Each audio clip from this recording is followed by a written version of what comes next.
Вы когда-нибудь задумывались, сколько денег тратят школьники на приобретение праздничных букетов учителю на 1 сентября? В этом году порог школы перешагнуло 47 тысяч учащихся. В среднем букет цветов стоит 500 рублей. Путем легких вычислений мы видим большую сумму. И как итог, через пару дней ваши деньги оказываются в мусорном баке вместе с другими праздничными завялыми букетами.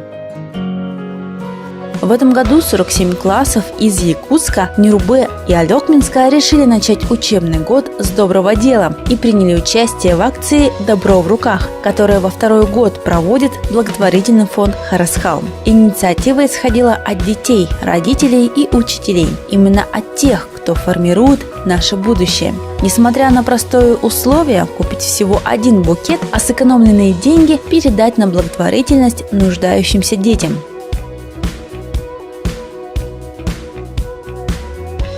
В этом году акцию «Добро в руках» поддержали 1200 учащихся Якутии. Они встретили свой первый школьный день с белыми флажками участника. По их словам, это один из самых добрых проектов Якутии. Первый школьный день и первый урок добра. По словам родителей, очень важно это понять еще в детстве. Принять то, что мы все равны. Акция не просто помогает средствами на благотворительность, но и развивает иную культуру отношения общества к тем, кто нуждается в помощи. Главное, проект учит детей смотреть на мир гораздо шире.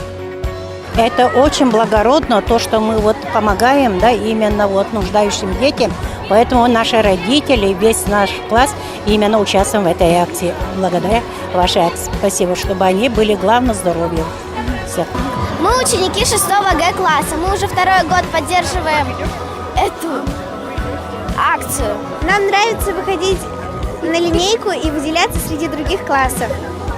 Мы в этой акции уже участвуем второй год подряд. В прошлом году, будучи уже, тогда еще 3 В-классом, мы тоже помогали фонду «Харасхал». В этом году, конечно, мы не остались в стороне, тоже решили всеми родителями, все единогласно поддержали. Такие акции помогают нашим детям быть добрее вообще в мире, и солидарными, так сказать.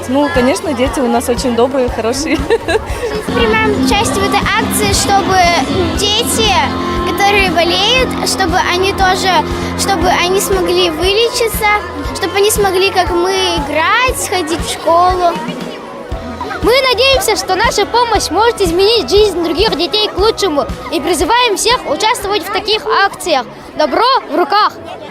Кто-то из родителей в группе скинул прошлогоднюю, где дети стоят шариками. Большинство поддержало, и мы решили поучаствовать в этой акции. Наверное, не понимает, что такое благотворительность. Более жестокое общество сейчас, и поэтому нашим детям это просто необходимо. И, конечно, это очень хорошая акция. Решили все-таки не обделять вниманием нашу учительницу, поскольку мы ее очень любим. И мы решили, каждый ребенок держит цветок, и потом это соберется в огромный букет. Потому что это хорошее дело, я думаю. Надо помогать другим и поддерживать. Поддерживаешь их всякими средствами или чем-то другим. Стало легче на душе и стало более хорошо, потому что мы помогли в благотворительной акции.